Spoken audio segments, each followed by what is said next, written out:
다산 정약용의 운명을 스토리텔링하다. 필자가 우연히 다산 정약용의 삶의 일대기를 압축해서 다룬 동영상을 보고 극과 극의 평범하지 않은 삶의 굴곡을 살아왔던 이분의 사주팔자와 대운이 실제 살아왔던 삶의 굴곡과 잘 맞을 것 같다는 직감이 들어 이 영상을 만들게 되었습니다.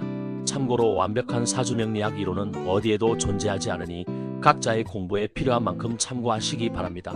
다산 정약용은 음력 1762년 6월 16일 4시 출생입니다. 정화일간으로 모든 대운을 스쳐가듯 쳐다보면 특히 임자대운에 천간의 정화 2개가 정관인 임수 2개와 정임 합정임합으로 모두 묶이니 뭔가 관에 의한 큰 변화가 있을 것이고, 갑인대운의 천간지지로 강력한 목의 운이 들어오니 인성인 학문, 저술, 교육에 관한 큰 변화가 있을 것이라는 것을 느낄 수 있습니다.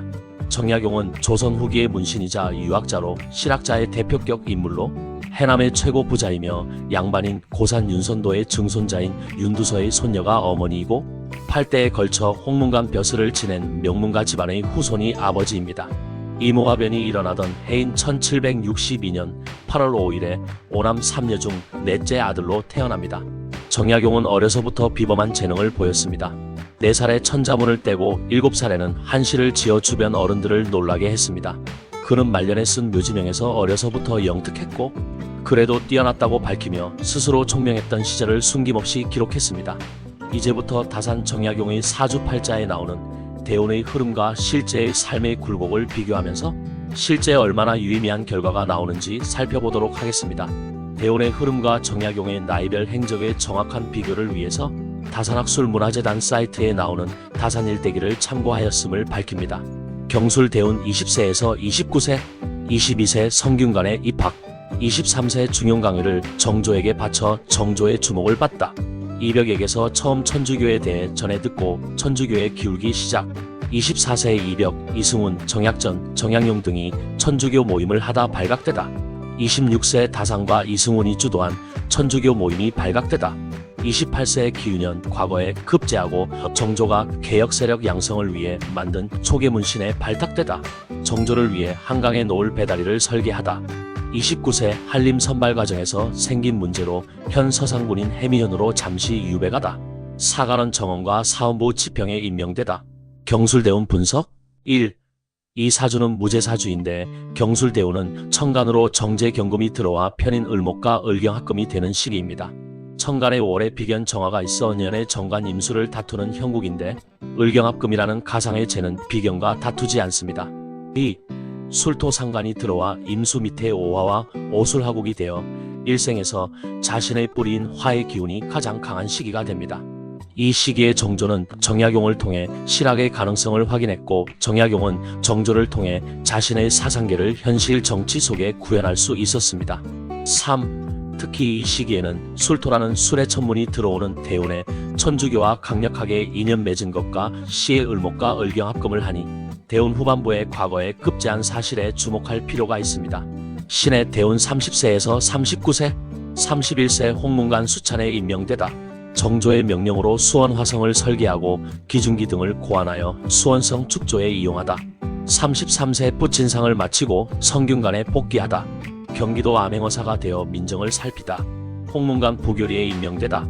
34세 동부승지, 병조참의, 우부승지에 임명되다. 중국인 신부 주문모의 밀입국 사건에 연루되어 금정찰방으로 좌천되다. 35세 수원 화성이 준공되다. 36세 곡산부사에 임명되어 민생을 구제하고 누적된 폐단을 바로잡다. 백성 구제를 위해 천연두 치료법을 정리하다. 38세 형조참의가 되었으나 탄핵을 받자 자명소를 올리고 사퇴하다. 39세 경신년 정조 승하하다. 마제의 고향집을 여유당이라 명명하고 저술활동을 시작하다. 신의 대운 분석 1. 신의 대운은 천간에 강력한 편재 신금이 들어오고 그 신금이 지지로 정관 해수를 끌어오는 시기입니다. 비견과 다투게 되는 비견 발동의 행위만 하지 않는다면 일생에서 가장 강력한 결실이나 결과물을 얻을 수 있는 시기입니다. 2. 특히 이 시기에는 무제사주가 천간에 편재 신금이 들어오는 동시에 지지로도 정제 해수가 들어와 능력 발휘에 따른 결실과 진급에 관한 임명이 일생에서 가장 많았던 시기였음을 주목할 필요가 있습니다. 임자 대운 40세에서 49세, 40세 신유년 신유옥사가 일어나 셋째형 정약종이 사형에 처해지다. 황사형 백서 사건으로 정약용은 강진으로, 둘째형 정약전은 흑산도로 유배되다. 강진에서 18년간 귀양 생활을 하다 41세 유배지 주막에 거처하며 사의제라고 이름하고 제자 교육을 시작하다. 44세 보은산방에 거주하며 큰 아들 학연을 교육하다. 해장선사와 교유하며 차와 가까워지다. 45세 제자 이청의 집에 머물며 교육과 저술 활동을 하다.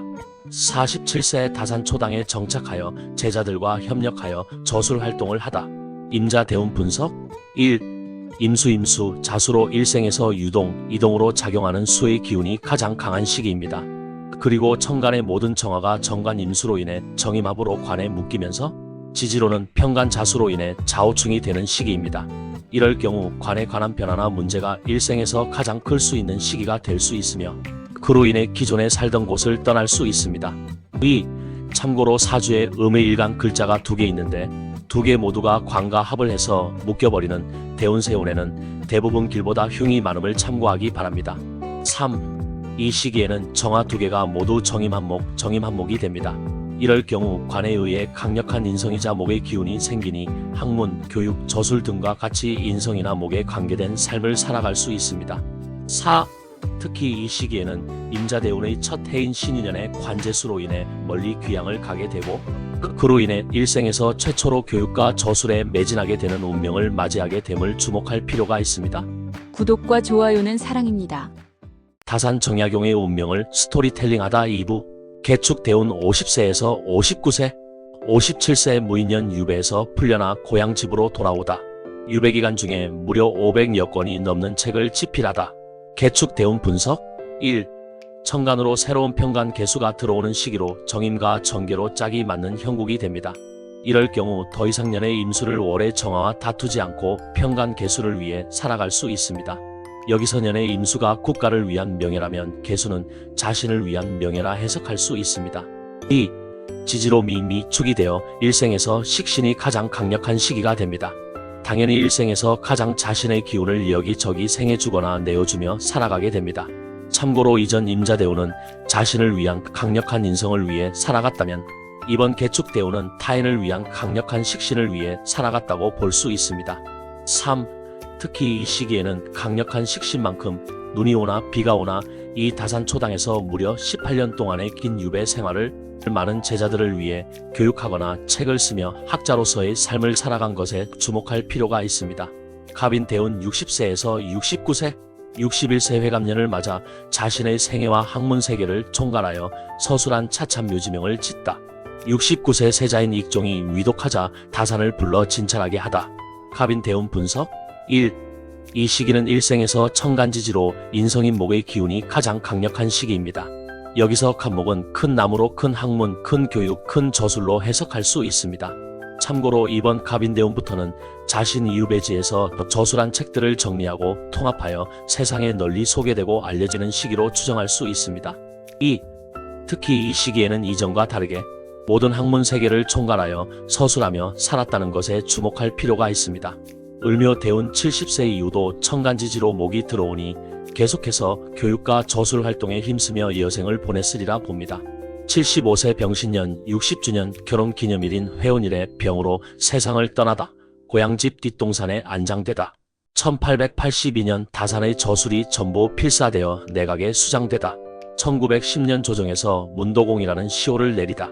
1934에서 38년 정인보, 안재홍 등이 여유당 전설을 간행하다.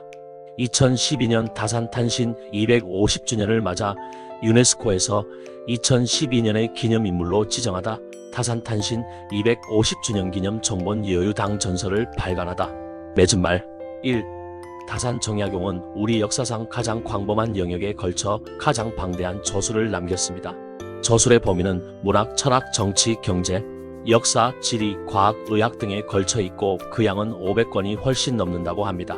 운명을 탐구하는 사주명리학을 가르치는 입장에서 만일 18년이라는 운명적인 귀양살이를 하지 않았다면 그렇게 위대하고 방대한 저술들과 조선의 레오나르도 다빈치라는 칭호를 들을 수 있었을까 생각해봅니다.